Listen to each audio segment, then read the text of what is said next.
நடிகை ஷக்கீலா இவங்கள நம்ம 80s திரைப்படத்துல கவுண்டமணி கூட ஜோடியா பார்த்திருப்போம். அதுக்கப்புறம் காமெடி திரைப்படங்கள்ல காமெடி ட்ராக்லாம் இவங்க வந்து பண்ணியிருந்தாங்க.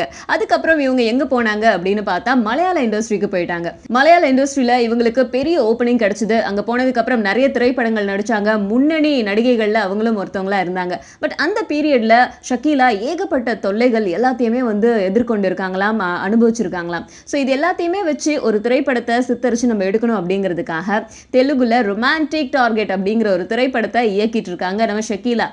அறிமுக நாயகன் நாயகியை வச்சுதான் அந்த திரைப்படத்தை இயக்கிட்டு இருக்காங்க. இந்த திரைப்படத்தோட ஆடியோ ரிலீஸ் ஹைதராபாத்ல நடந்திருக்கு. அப்போ வந்து இவங்க ஒரு விஷயம் சொன்னாங்க. இந்த திரைப்படத்துல ஒரு பெண் கொடுமைக்கு எதிரான விஷயங்கள்லாம் நடந்துட்டு இருக்கு. ஒரு பெண் வந்து சமூகத்துல எவ்வளவு கொடுமைகளை அனுபவிக்கிறா, அதை எப்படி எதிர்கொள்றா அப்படிங்கறதெல்லாம் நான் இந்த படத்துல காமிச்சிருக்கேன். அது மட்டும் இல்லாம அரசியலுக்கு எதிரான சில காட்சிகள் இதுல இடம்பெற்றிருக்கு அப்படிங்கிறதுக்காக தொடர்ந்து எனக்கு கொலை மிரட்டல்கள் வந்துகிட்டே இருக்கு. இந்த திரைப்படத்தை நீ வெளியிட்ட அப்படின்னா பல தாக்குதலுக்கும் பல பின் விளைவுகளுக்கும் ஆளாவீங்க அப்படின்னு சொல்லிட்டு கொலை மிரட்டல்கள் வந்துட்டு இருக்கு. இருந்தாலும் எதுக்குமே நான் பயப்பட மாட்டேன். பல தடைகளை எதிர்த்து இந்த திரைப்படத்தை நான் ரிலீஸ் பண்ணுவேன் அப்படின்னு ஷக்கீலா சொல்லியிருக்காங்க தைரியமா.